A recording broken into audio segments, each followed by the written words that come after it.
my girls. They're my sweet girls. Those are my girls. Enjoy it. I know. I saw my friends the other day that I'll try to pass it. No, I tried to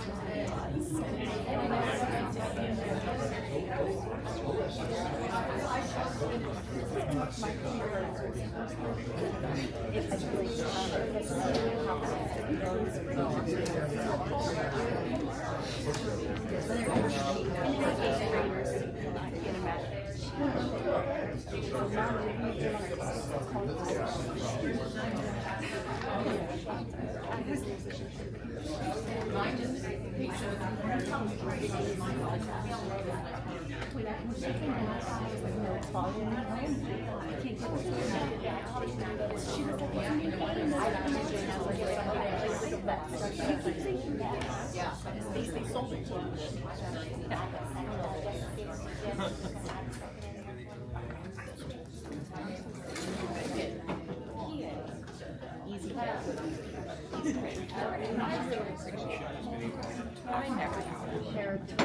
Meeting will come to order. This is a meeting of the Littlestown Area Board of School Directors. This is a meeting of the board taking place in the public in accordance with the Sunshine Act. District residents who wish to address the board are required to sign up and provide public comment at least 5 minutes prior to the start of the meeting. Public participation will occur only during the designated public comment portion of the agenda. Disruptions, interruptions, outbursts, or other disorderly conduct of any kind will not be tolerated. By attending or commenting publicly in this meeting, you are consenting to the district's recording retention for future viewing of this meeting. This meeting is also being live streamed as a convenience to the public. In the event the live stream fails or cannot be transmitted for any reason, the in-person meeting will continue without interruption. Mr. Schobaker, would you please call the roll? Mary Brenneman. Here. Ally McCall. Here. Nick Lovell. Here. Jeannie Ewan. Here. Janelle Ressler. Here. Dwayne Sullivan. Stephen Yerger. Here. Donna Bayless. Here. Danielle Brenneman. She's here via Zoom. Please stand for the Pledge of Allegiance and a moment of silence. I pledge allegiance to the flag of the United States of America and to the republic for which it stands, one nation, under God, indivisible, with liberty and justice for all.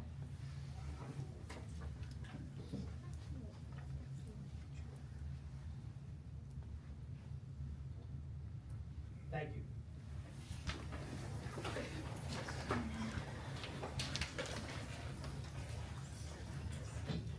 All right, this evening we're excited to have with us our March 2026 Students of the Month. We will start at ACES. Our first student from 2nd grade is Shelby Lohr, presented by Ms. Libby.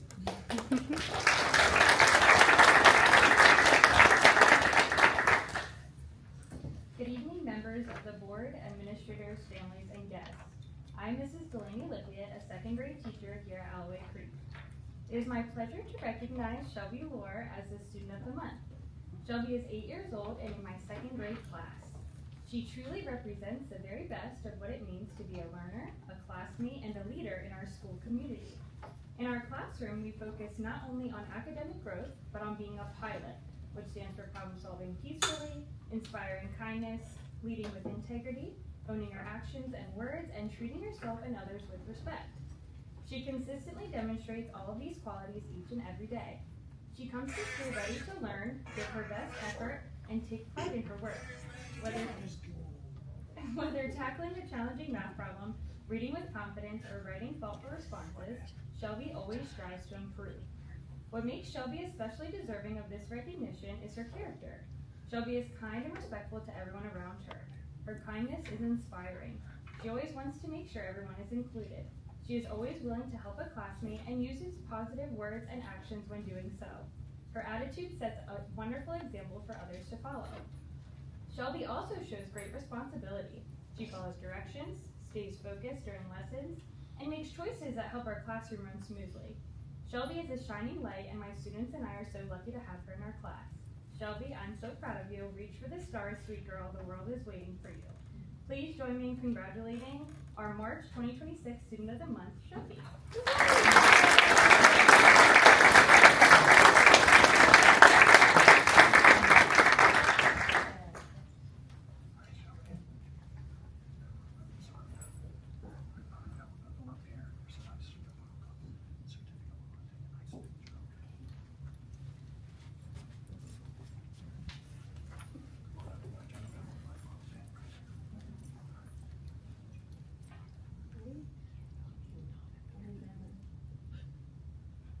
it. Thank you.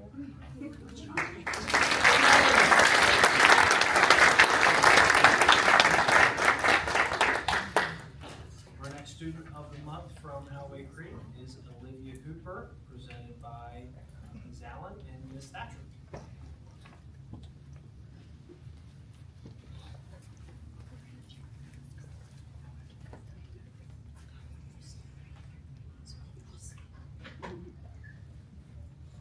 Good evening, everyone. I am Miss Maggie Thatcher. I teach 5th grade here at Alloway Creek. And I'm Miss Allen, and I also teach 5th grade. I do reading, she does that other stuff. Miss Allen and I would like to congratulate Olivia Hooper for being a standout student and earning the well-deserved privilege of being the March Student of the Month for 5th grade.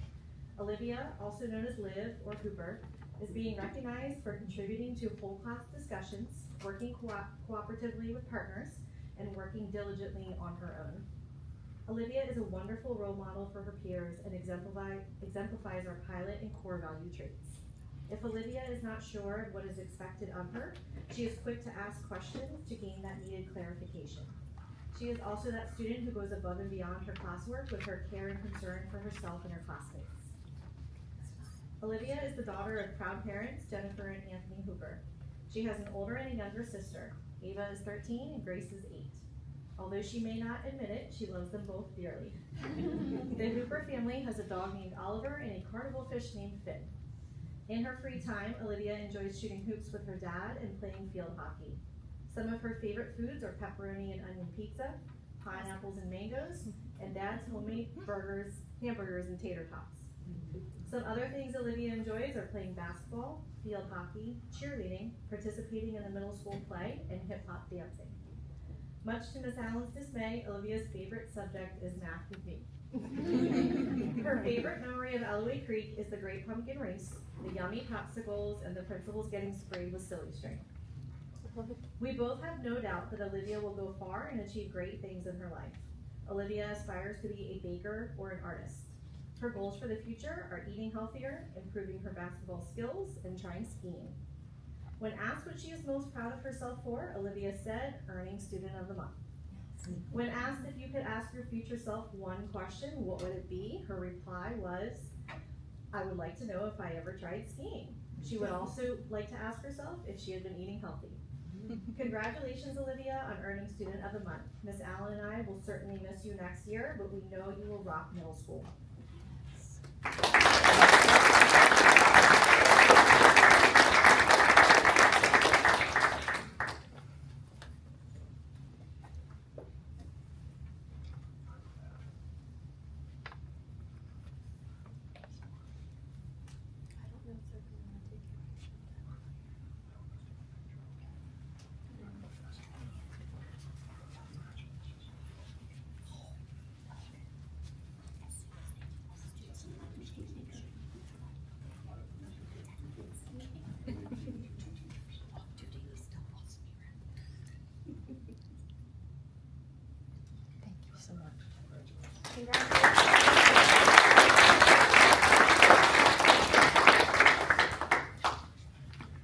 All right, we will now have from Maple Avenue, Connor Pittinger, presented by Mrs. Freeman.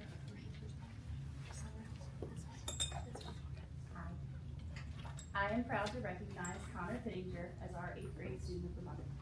Connor is someone that we can rely on. He comes to school prepared, does what's asked of him, and consistently puts in effort to do his best. Connor also stands out for how he treats others. He's quick to help when someone needs it and does so without being asked. That kind of awareness and willingness to step in makes a difference in our classrooms. On top of that, Connor keeps up strong grades while also being involved in team sports. Balancing both shows his time management and commitment. Connor is a solid, dependable student with a positive presence in our school, and we're glad to recognize him tonight. Congratulations, Connor.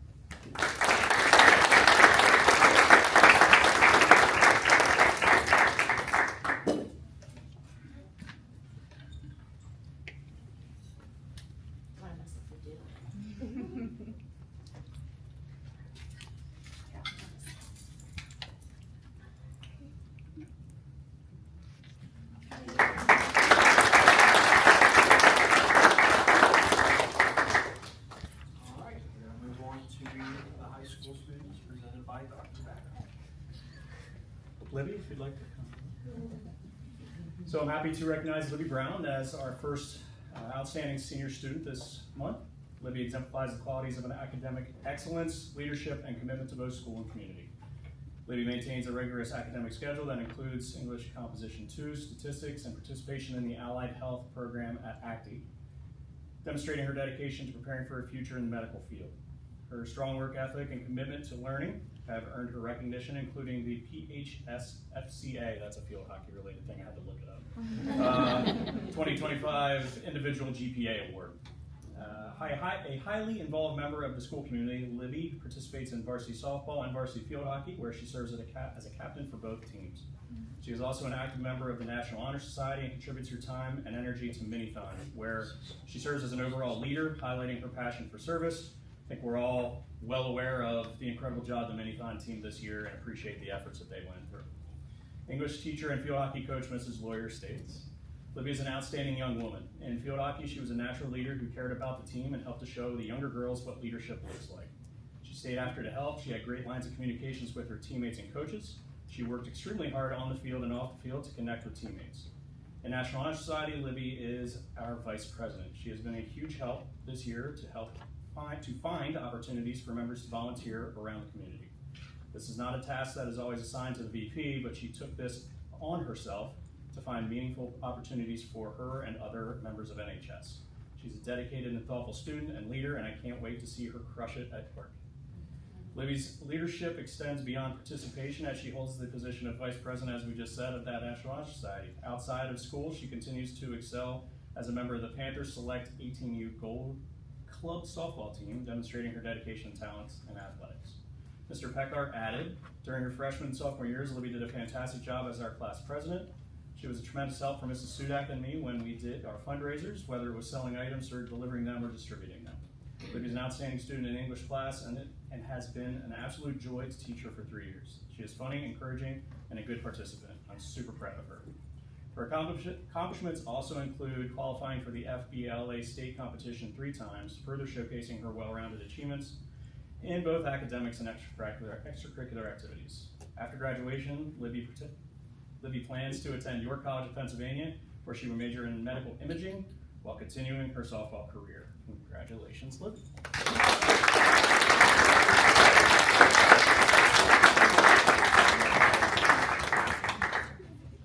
Hey Libby, I have to ask you,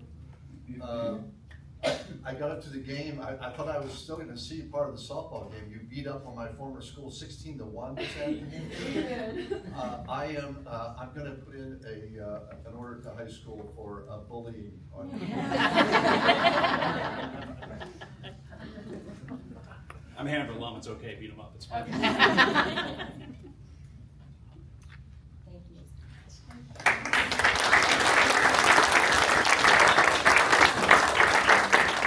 If I could have Mr. Yelton, Sam Yelton, join me up front, please.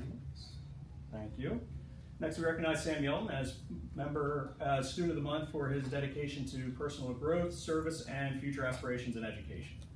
Sam is currently enrolled in a well-rounded academic program that includes English Composition 2, college statistics, public speaking, and an elementary internship. Through his internship experience, Sam is gaining valuable hands-on insight into the field of education. In addition to his coursework, Sam actively contributes to the school community by volunteering his time to assist with elementary gym and field days, as well as helping with preschool activities.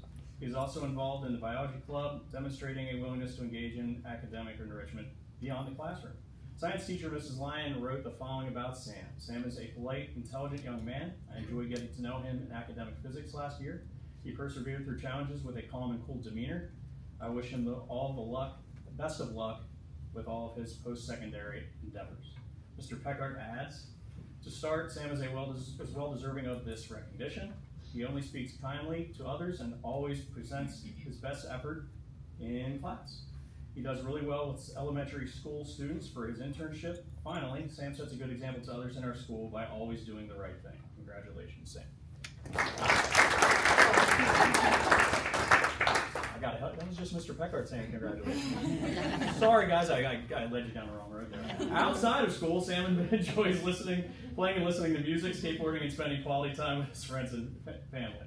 He He also participates in a variety of physical activities, including hiking, fishing, and pickleball, showcasing a balanced and active lifestyle. Following graduation, Sam plans to attend college to pursue a degree in education with the goal of becoming a teacher. Now I'm going to say, congratulations, Sam.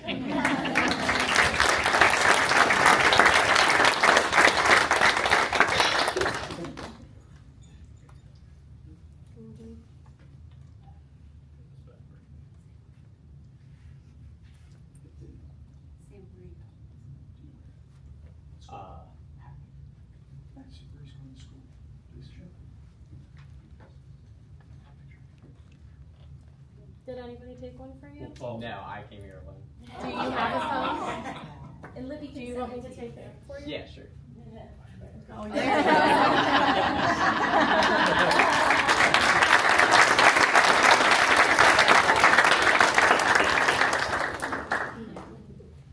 We would like to, on behalf of the entire board, we would like to congratulate, once again, all of our students of the month for their outstanding accomplishments and achievements here in Littlestown. To our middle schoolers and elementary schoolers, we can't wait to see what you continue to do throughout your academic career here. And to our seniors, we're so proud of everything you've accomplished during your time as Thunderbolts, and we can't wait to see what you guys do next. I'd also like to extend my appreciation to all of the teachers this evening that came to represent their respective students and give them their recognition. So let's give one more round of applause to all of them.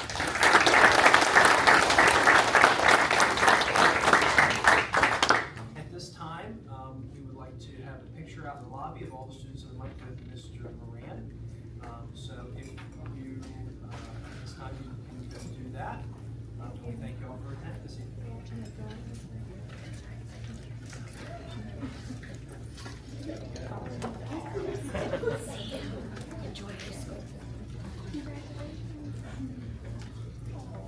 Connor, you could have shot a softball. Thank you so much. Thank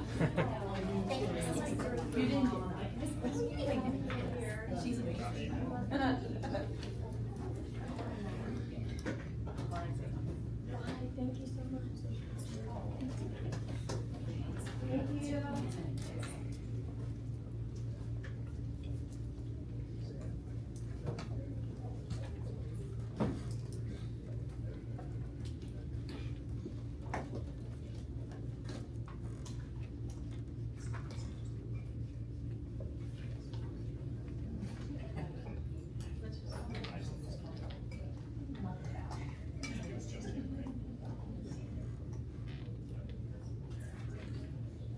We now recognize members of the public who have signed up to provide comment as stipulated in policy on record. When your name is called, please approach the podium and state your name, confirm you are a resident or taxpayer in the district, and your topic of discussion for the record.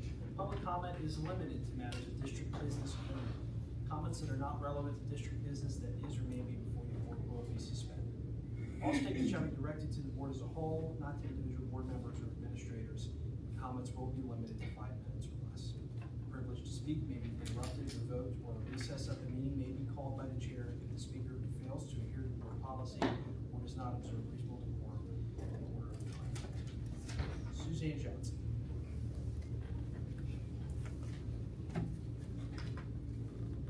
My name is Suzanne Johnson, and as a district parent and taxpayer, it is unacceptable that board leadership hasn't prioritized transparency and public deliberation of financial concerns. You canceled half of the finance committee meetings this year, and it's clear from last week, more discussion is needed about the administration's budget assumptions and the board's priorities. You must be solution-oriented. The business manager's vacation could have been accommodated without continuing to limit transparency by canceling meetings conveniently right before the board president faces an election for the State House. One solution would have been to discuss budget issues at the board work session to ensure more than 1 month to incorporate board and public feedback before the May 18th vote on the proposed final budget, instead of canceling meetings and continuing to deny public comment. How can we have a reasonable understanding of the district's financial needs when the administration consistently estimates a significant deficit and requests a tax increase when planning the budget, and then after the final audit, surprise, there's actually a surplus? that you transfer to capital reserves for expensive facility projects. It seems the administration's budget request provides worst-case estimates, but we also need most likely estimates. According to the administration's proposed budget, even with a 3% tax increase, there would still be an estimated $2.9 million deficit. Contrary to what we've been told for years, this is not normal budgeting practices. Southwestern is discussing delaying projects due to an estimated $750,000 budget deficit. Only a quarter of ours, even though their budget is two and a half times the size of Littlestown. A quarter of the deficit. This isn't normal, you guys.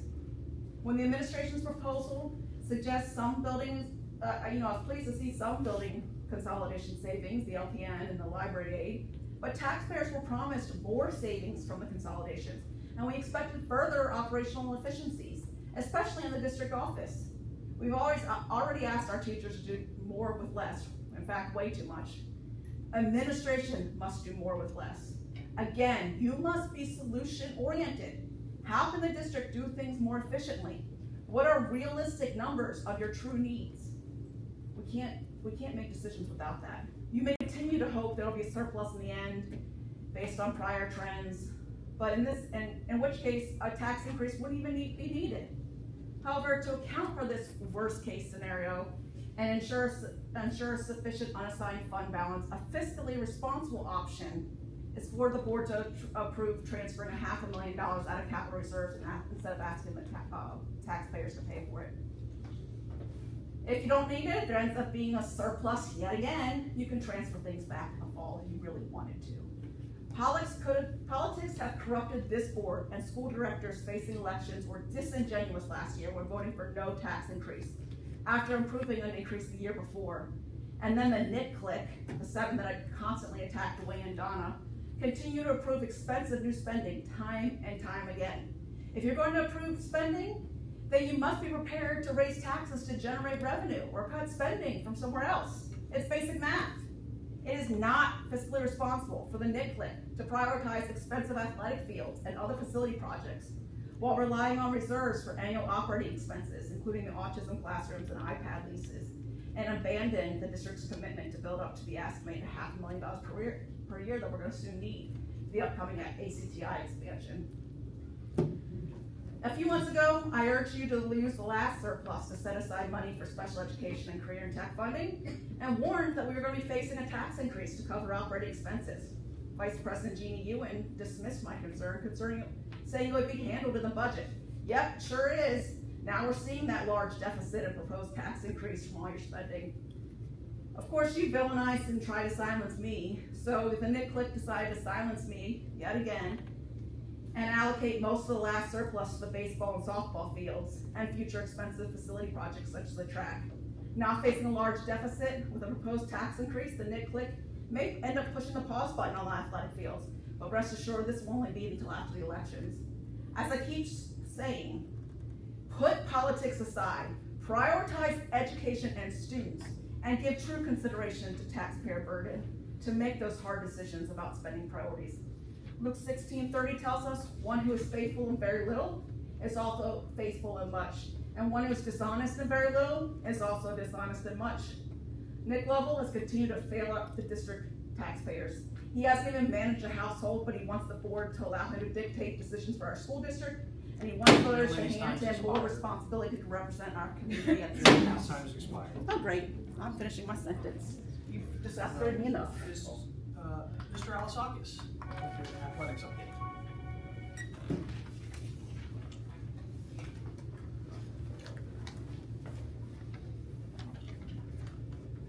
Good evening, board members and Superintendent Moyer.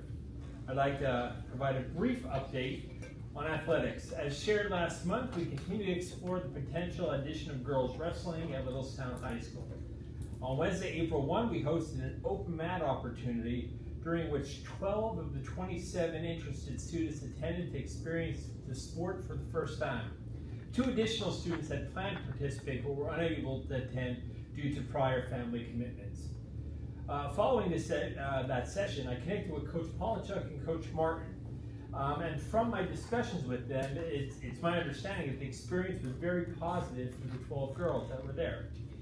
And the participating students expressed strong interest in joining a team should Littlestown move forward with implementation for the 26-27 season. As we begin planning for 26-27 school year, we will continue to evaluate participation numbers, program needs, and associated costs to ensure that any decision is thoughtful, sustainable, and aligned with the best interests of our student athletes and the district. Of course, I will keep the board informed as we gather additional information and determine next steps. Spring sports are well underway. Our student athletes continue to grow and learn from both their successes and their challenges. At the junior high and junior varsity levels, programs are effectively building foundational skills and gaining knowledge, preparing student athletes for varsity competition. At the varsity level, our teams are working hard to not only achieve success in competition, but also to further develop important character traits such as grit, perseverance, resilience, and teamwork. These qualities have been especially evident with our varsity softball program. I'm pleased to report that the team currently holds, as of tonight, a 10-1 record. While remaining undefeated is always a goal, their lone loss provided a valuable learning experience. After falling behind by 9 runs, they were down by 9 in that game, the team battled back and ultimately narrowed the deficit to 4 runs. The final out came with runners on all the bases, and one hit in that clutch moment could have provided a different outcome. Needless to say, the lessons learned in that contest will undoubtedly benefit the team as we move into the league, district, and hopefully the PIAA state tournament. As we enter the final weeks of spring season, we are grateful for improved weather conditions and look forward for a competitive and successful finish. Thank you. Are there any questions? Any questions for Mr. Alessandro? I have a statement. Yes. So as you can see, our baseball field is usually underwater. So I had offered to do the mound before I realized the project would be a lot of money, but I officially would like to offer again to redo the field, the inside. I'd like to, the mound, bring in the dirt, make sure the water has a good, I guess, drainage, yeah. Yes. Yeah, so I'd like to offer that again. Well, thank you very much, Mrs. McCall. I'm sure I'll work with our team and we'll put those pieces together, but we greatly appreciate your support and your assistance in doing that. Mr. Alasakis, Yes. I would recommend that yourself, maybe Mr. Showbaker, Victor, myself, maybe we could help and put together a scope of work, and then we could meet with Ally and her team and decide what things we have to do to make that happen. The other thing I did want to say about Mr. Alasakis, with our quotes that came in for the ball fields that are that kind of blew us out of the water a little bit, he has been very cooperative in working with us to scale back some of the things that we were looking at that we think we'll still be able to do some things that will improve the situation there with baseball and softball possibly as well. Thank you. Thank you. Thank you. I'm just saying, I'm gonna excuse myself because today was a very busy day with athletics and we probably still had volleyball going on at the school, so I'm gonna go up and catch the end of volleyball. So thank you very much. Thank you, Mr. Alessandro. Dr. Fiaschi.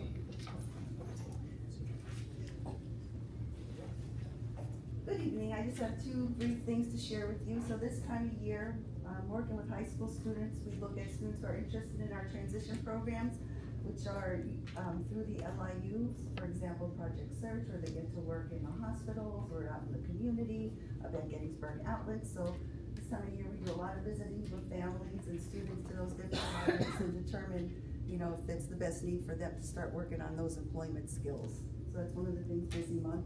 And also, just to keep you in the loop of students coming into the district, that I was informed of 3 more students coming in needing specialized placements, 1 for this year and 2 more incoming kindergartners.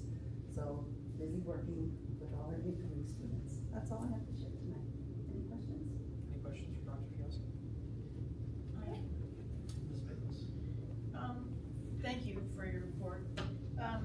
3 students that you speak of, are we looking, in regards to those particular 3 students, are we looking as more students going into our autism classrooms? Well, 2 of the students they wouldn't be autistic, they're more MDS or life skills classrooms, which we don't have here. year. Okay. One of them would be an autistic student. Okay, so we would we're possibly pretty close to filled, okay, would we possibly put that student in one of our autism classes? if we have room. And if we don't? I have to look for somewhere. Okay, all right, thank you. Yes. Any other questions? I have a quick question, just out of curiosity. So say a student comes to you, with like, from an outside source, that they are diagnosed with something, whether it be, autism or, a mental health disorder. And I'm wondering how it works with the school.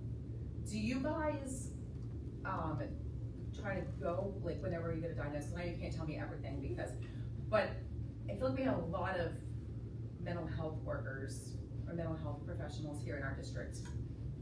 I'm not saying that they're not all needed, but do you do a second evaluation with somebody here? And does that trump what the outside source is saying? It all depends, because we get many students who come with outside evaluations, and there's a difference between a medical diagnosis and an educational diagnosis. So we have students who come in with those medical diagnoses, but they don't have any concerns at school. So if they're not showing any need, academics, behavioral, anything like that, then we have no reason to do an education evaluation.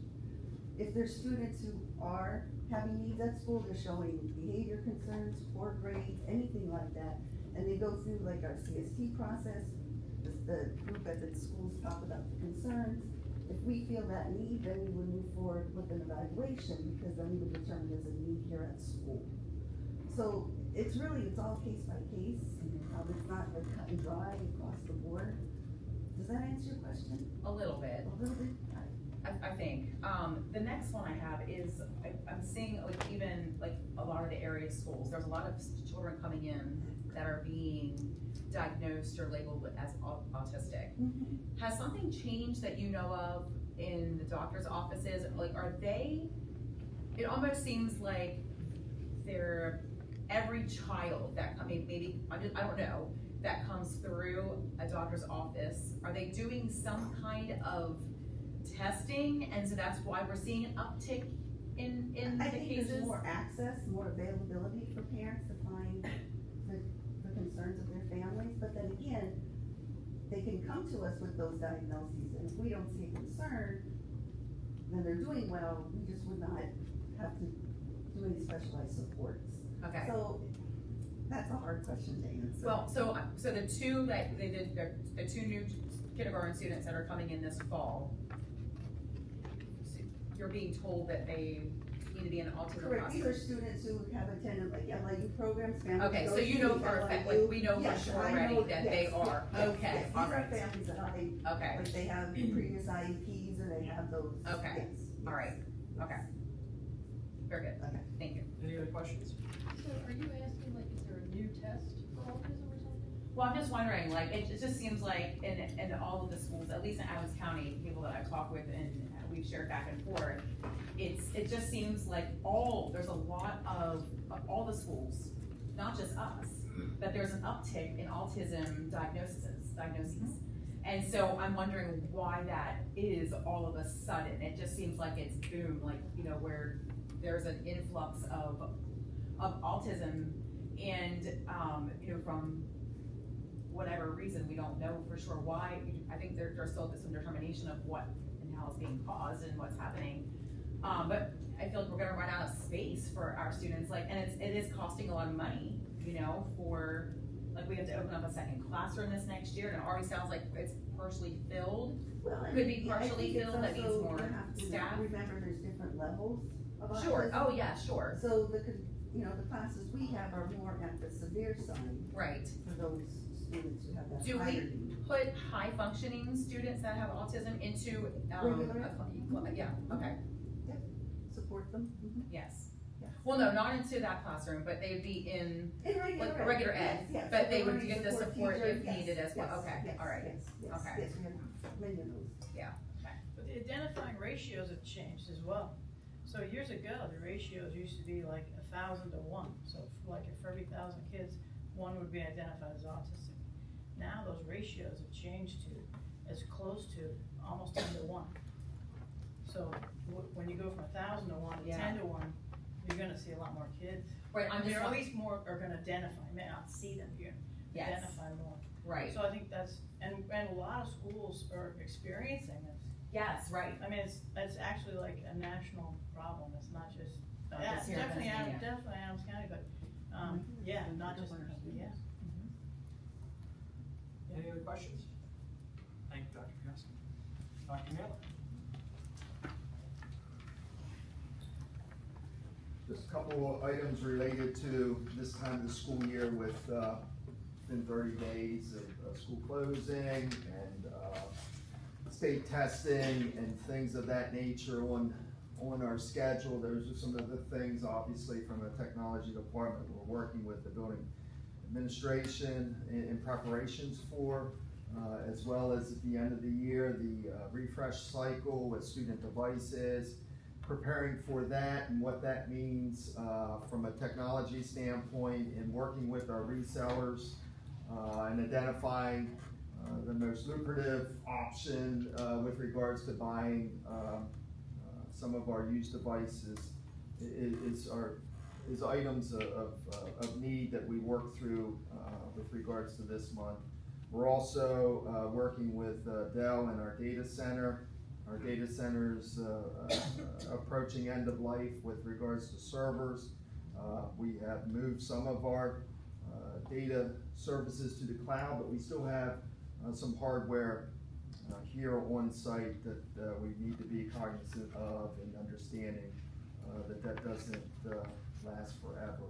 So those are some items related to hardware that we're taking a look at from a planning perspective, and along the same lines, the firewall that we have as well will be approaching end of life. So when you look at tech reserve and those items that are more or less a one-time purchase, those are some big ticket items that we'll be planning for and working to gather additional information as we work here this month with some of our vendors on those topics. From a cyber school standpoint, with wrapping up the school year, very important with our cyber school students. We have approximately 60 students in cyber school. Our Thunderbolt Cyber Academy, so we're working to make contact with those students about next year and working through tentative scheduling with those students and putting together a tentative schedule for each student before the end of this school year ends, so that they know what they're scheduled for and prepared for the upcoming school year. That concludes my report. Any questions for Dr. Naylor? Ms. Bayless? Thank you for your report, by the way, thank you. Are we, when we're going through our own students for our Thunderbolt Academy, are we just reconfirming, just kind of as a safety precaution, that their residents? I reach out to them as we work through the school year, but I can definitely have a request that they verify their residency and make sure that they provide the same documentation we're asking of our cyber charter families. We can definitely work that in the process. I've just recently heard that that's kind of become a possible issue for a lot of charter schools, so I didn't know if we were doing it as a system situation. A lot of it helps out from our perspective. They have to come see me for their technology and things of that nature. So again, from a logistical standpoint, but that doesn't mean it couldn't be, 5 miles from here, and making that trip into the school and do some of those things from that perspective. We can definitely reach out and have them confirm their. Do we do it now as a kind of a practice, like once a year or maybe? No, it hasn't been something that I've implemented where I've asked them to bring in, utility bills or anything like that. Good to know, thank But you. we could definitely start that as part of our process. Thank you, good to know. Dr. Naylor, or possibly Dr. Barrington, is that a practice for our in-person students that we do? So no, and I believe what Ms. Bayless is referring to is the new law that went into effect. Yes. with the residency requirement. So we had sent those letters out to all of our cyber and charter school kids to verify their addresses and also invite them back in, invite them in to learn about our TCA. I do want to be careful because we don't ask our face-to-face kids to give us residency updates every year. So we do, like as they are transferring into TCA, sure, that's certainly something we can look at and even send them some letters and updates, but yeah, I wouldn't expect us to do it for face-to-face kids, but I was just thinking more on the lines of our, our cyber charter. Thank you. They're not cyber charter, they're students of the district taking our cyber school. yes. It's not like they're going to an outside cyber charter that's billing us a high amount of money that we're having to pay out. Yeah, the last thing I wanna do is upset that family and have them sign up for a cyber charter. That's more expensive. That's more expensive, so, I mean, I'm in contact with them, but again, like I said, I mean, we do a weekly check-in with our students and things of that nature, whether that's email or a phone call with them based on the need of that student and family, but definitely we can continue to emphasize, we need to ensure that you're Littlestown Thunderbolt, and, that's something that we need to recognize as a cyber school student. That's just an ask of us to help us out. Thank you. Any other questions? Thank you, Doctor. Dr. Berry? Good evening. So I continue to do walkthroughs as I do throughout the year. I just finished up all of the third quarter formal observations of our new teachers and non-tenured teachers in the district. Continuing to go through classrooms, especially the ELA at the elementary with the pilot. Mr. Moran, Mr. Kochenauer, and I got out this morning. It was really good to see the two pilots that we're looking at in action, and I, without trying to disrupt the lesson that was going on, crouched down and talked to a couple of the kids, and here's a couple things they told me today. I'm like, so what do you think? Regardless if they're in the Into Reading or the Wonders pilot, I'm like, so what do you think? Do you like it? Is it hard? Is it challenging? And the one kid, this made me chuckle. I'm like, do you mind if I say this to me? He's like, no, I don't care. He goes, it's challenging, but it's perfect. I'm like, I like that. And then they're like, it makes me think. I like the stories.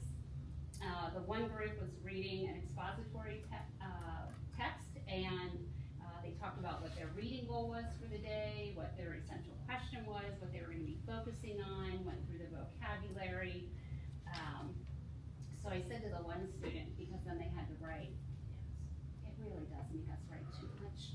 I'm like, well, that's okay. I'm like, we have to learn how to write. He goes, well, I really like the reading part though. It didn't matter if it was the Into or the Wonders again. They really like the stories. It's interesting. I heard challenging a lot. I'm like, so when you say challenging, is it too hard? Is it, no, it's just right. But it makes, I said, does it make you think? Because then I'm like, well, does it make you think? And I'm like, does it make you think? Yes.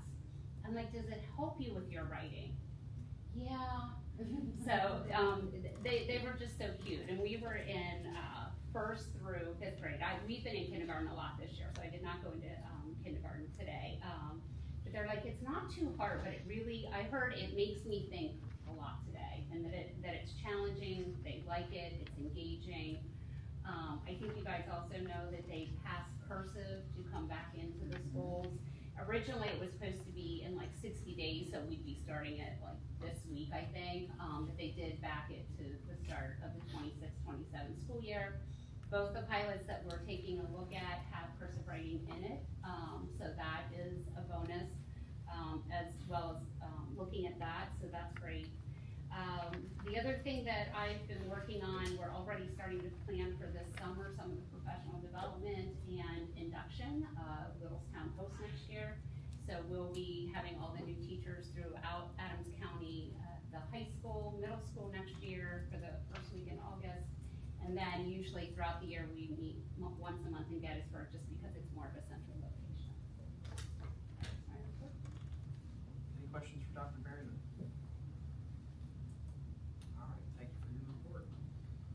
Schoebecker. I don't have too much to report tonight, but as Dr. Moyer stated, we've been focused on the athletic project. Had several meetings, including one today about how we move forward with those higher than expected those bids. So look forward to something next month as some information, we work through that. We're still working through the middle school, high school project. We're still working through the last parts of the punch list, some exterior work. So we expect to have Mr. Tunney here either May or June, depending when those get cleaned up. Other than that, that concludes our report. Any questions for Mr. Schoebecker? Thank you. All right, on to the review of the upcoming regular meeting agenda. Mr. Yerger. Okay, we have approval for donations of Anonymous and Undervolt Foundation on behalf of Youth Schedule. We have Adams County Technical Institute budget, and do we have any questions from anybody concerning the next week's meeting on finances?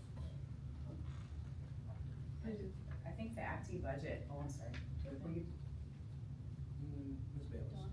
Okay, thank you. I had originally heard, I'm not sure which meeting it was supposed to be, but I had originally heard that we were gonna have someone here to kind of go over the ACTI's budget with us and kind of walk us through it. Oh, it's next week. Okay, next week, all right. That would be helpful, to go over that budget. I have a lot of questions on that budget. That'd be great, thank you. Mrs. Ressler. I'm just gonna say it's a lot of money. And, I'm looking forward to hearing the explanations. Ms. Bayless, I would ask that if you just said you had a lot of questions. If you share those with us, we will get that to Sean Eckenrode so he can come more prepared. So if you don't mind, just put that in writing for me and I'll pass it along. Okay, the problem with that, I don't have a problem with putting it in writing for you or for the whole board. The problem with that is, when I do that, the public doesn't get the opportunity to hear the questions of in regards to this, the budgetary questions and concerns. We'll have Mr. Eckenrode repeat the question and then the answer. Okay. If that helps. All right, yeah, I can do that. Thank you. Yeah. Or she could even ask him and then he can I answer. think the point, I thought the reason for your request was so that he can be There, prepared when- for Yeah. your questions, Yeah. but that you would still ask your questions. Yeah, she can still ask her questions. Oh, yeah, sure. And we don't want, You just wanna make sure that he has the answers if he's coming. Yeah, cause we don't wanna lose time with not getting answers. But yeah,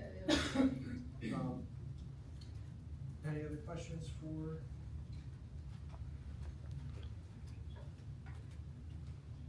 Okay, so, I mean, there's no other questions, Did you just do ACTI or? yeah, I just stopped at ACTI, there was a couple of questions. There is a recommendation to reject all bids, for the baseball softball renovation project. Any questions? Yeah, I do. Mrs. Ressler? So I'd like to see an attachment because I can't find the paper of the bid and I'm not on the finance committee. Are we as a board able to see what the bids are that came in? I can add a bid tabulation, it just has the numbers of what those. Like the total number? So it reflects what I had as my PowerPoint, those numbers but I'll attach that for next week. Okay. Because, and I mean, if I can share, I mean, something needs to be done to the baseball field. I mean, we know that, obviously. I'm wondering if there's, like, we can really scope it down, but I think it's important for the athletes. And I was at the softball game last week when the umpire stopped the game in the middle of our pitcher pitching for her to remove rocks from the field. So I don't know if we need dirt or we need something, there that we can do, and to try to bring them up a little bit with not going anywhere near the original amount, to do something. We've had 2 internal meetings to address those exact. Okay, concerns, perfect, so that's good, at least we're there's some just- talks then, okay. Yeah, we're waiting for some follow-up information, we're gonna get maybe next week, and then we can vet that out and report back out next month with a more formalized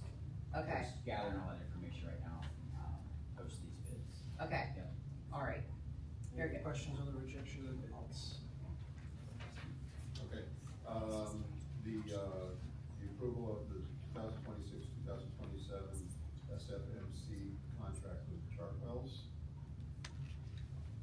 Yeah, that's the renewal contract. So Chartwells, we did, the RFP last year, and it's a 5-year. We get an opportunity to renew that contract every year as long as we're satisfied. We're satisfied with their products, we have to renew their contract this year. Any questions? The approval for water treatment and by design LLC for July 1st, 2026 to June 30th, 2027. I have a question. Questions on that? Tom, do you wanna explain that one first? Yeah, that's a yearly agreement that we have for our water softener treatment. It's just when we approve every April, so they can come on site this start of July. Ms. Bayless? I have a couple questions, but mainly my concern is that it specifically says, there's no chemicals provided or supplies provided, which is fine, but then on number 6, it says, they routinely, physically inventory checks, and chemicals can be furnished as needed. So are they gonna furnish the chemicals, or are they not gonna furnish the chemicals? Like, the way it's written is just a little, We purchase all the salt, the softener salt, and then they administer, any maintenance and the product is it just a salt system? for each building. Okay, so there's no other chemicals put in? Well, I think there's also a caveat that a contractor will come in to do services, and if the client is supposed to provide chemicals and the chemicals are not there, they have chemicals on their trucks to be able to do what they have to service in case it's not there, so they have that in there, but it seems like all the stuff is there all the time anyway. We buy in bulk once a year. Okay, so do we wanna change or ask them if they'll change where it says none, no chemicals or supplies provided? Would you wanna see if they'll change that and put as needed or as required? We can, if that's the request. Well, I just think it's written, I mean, we have legal here. If you're going to be providing or buying supplies from them, it should allow us to do so, would be my recommendation. Okay, but Is it fine to buy supplies it's from not the written clearly is my concern. I agree, yeah, I'm saying It's if not we're written gonna clearly. buy from them, it should allow us to do so. We don't plan on doing so at this moment. Okay. When we don't plan and we need it, then it's not gonna match the paperwork, but that's fine. I think I heard we buy the supplies annually, correct, in bulk, so I'm assuming based on that, it'd probably be a low likelihood that we would not have the supplies on hand. And you do it in July? I don't know the timing of the salt, but yeah, it would be after July 1 next year. Okay, the recommended approval of the following facility use requests. 1, the high school spring musical. Use the high school auditorium, March 7th, 2027, March 14th, 2027. 2, the Dodgers to use the Royal Stadium, Sunday, May 10th, 26th, and Sunday, May 17th, 2026, and Sunday, May 31st of 2026. And boys soccer to use the Thunderbolt Stadium on Sunday, March 17th, 2026. Any questions on the Sunday request? Okay, no invoices there. Are there any questions? Your report? And the report. Under personnel, there are, typical personnel items, hires, resignations, and retirements. There's a sabbatical request. Obligated to the CPA. There are 2 credit recovery coordinator scopes of work that were moved forward from the CCP agenda. There volunteers, contracted drivers, program out-of-state trips, and support staff leaves of absence without pay. All typical personnel items. Are there any questions? Ms. Bayless? On the credit recovery coordinator, is that current staff we already have on staff? Yes. require more time than they've normally given us before? You mean over the summer? No, it's the same scope of work that did. We have one gentleman from the middle school and one teacher from the high school, and they've been doing it for years. It's the same amount of time. Okay, so it's not gonna cost us any additional funds, okay, thank you. It's the end of the personnel report under CCP. There's an expulsion hearing that you wish to discuss next week. This will be done in executive session. There is the approval of the AP textbooks, proficiency scales, and the proficiency scales that were forward from CCP. There's the final reading and approval of last week's or last month's first reading policies, as well as the first reading of the policies approved this month at CCP. Are there any questions? All right. Tonight we have an action item that was moved forward to the full board by the Finance Committee. It was requested for special work session approval. Do a motion second to discuss. Can I have a motion to approve the maximum healthcare services for contracted nurse services for the remainder of the 2025-2026 school year? So moved. Seeger. Motion on the floor, do I have a second?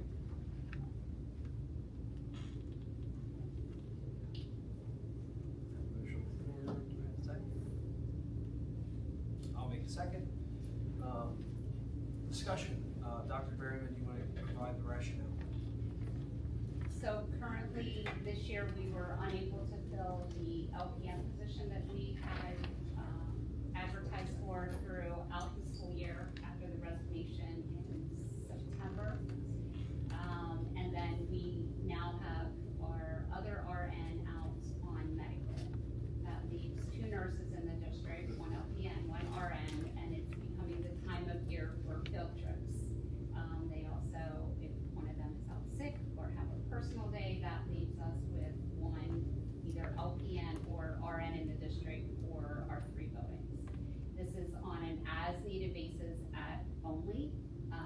I know the cost per hour is high, but if we are only billed for the hour that we would have them here, and it's, again, only on an as-needed basis, I think we used the contract service that we have, like for substitutes, if Mr. Lorenz would be out, it's the same type of deal. If we don't use them, we don't ever pay them. I would just add also, we really appreciate the board's consideration of this request to finish the school year. We've got, a little bit over 30 days left. We would only use this group as a last resort if we absolutely had to. I do want to give a big shout out to Danielle Brenneman, who has volunteered on occasion for us, that has really helped us out, given the circumstances that we have with the medical issues and whatnot.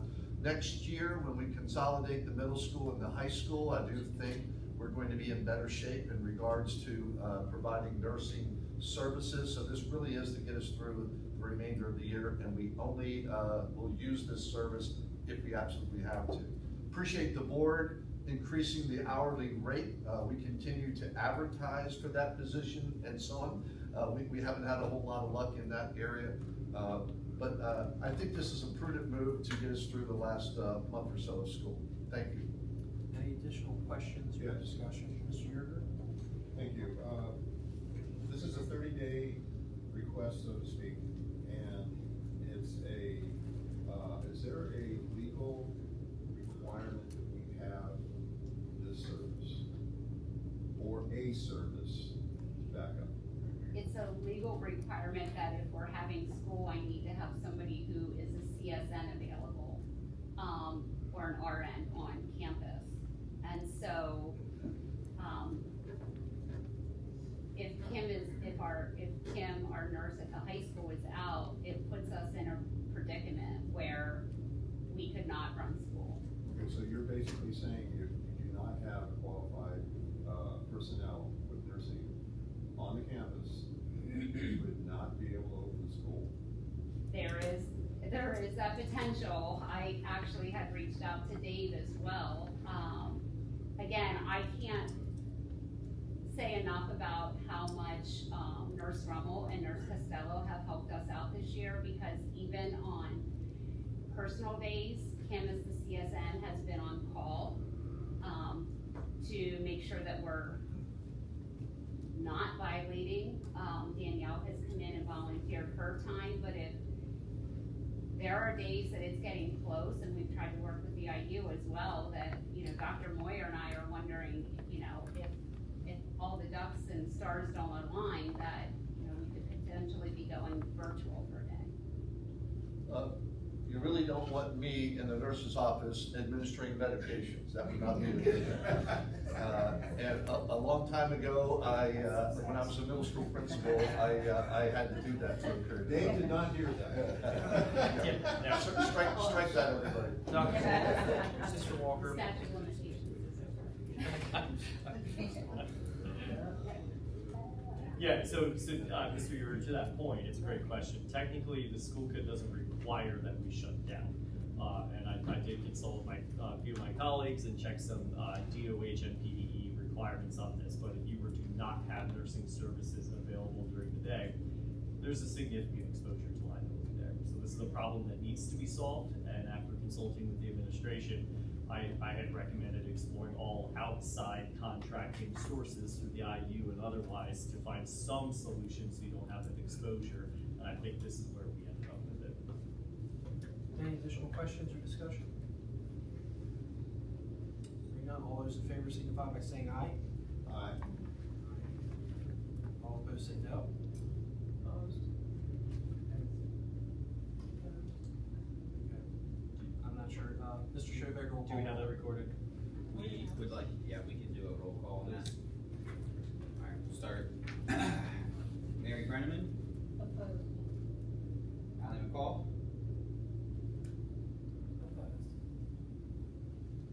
Jeannie Ewan? Yes. Janelle Ressler? Opposed.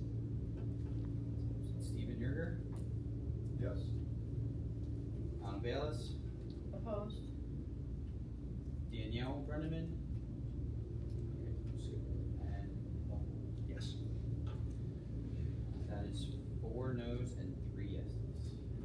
Motion does not pass. Can I have a motion to adjourn? So moved. Adjourn. Your second? All in favor signify by saying aye. Aye. All opposed say no. The ayes have it, we're adjourned. Hi, sorry, I didn't want to be like, but that's Dr. Behrman. For that survey, you didn't survey, you sent a survey to find out, you know, maybe why people are on the side.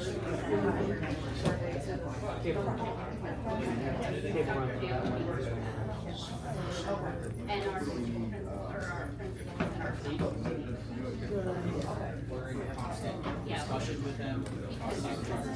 Yeah, like ours, because there's Yeah, but I thought we were trying to get an understanding. Exactly. Sorry, I didn't see Okay, I know, but you gave the survey, that one survey to our students about school culture and how they talk about bullying and stuff like that, so. That's Okay, sorry. I'm not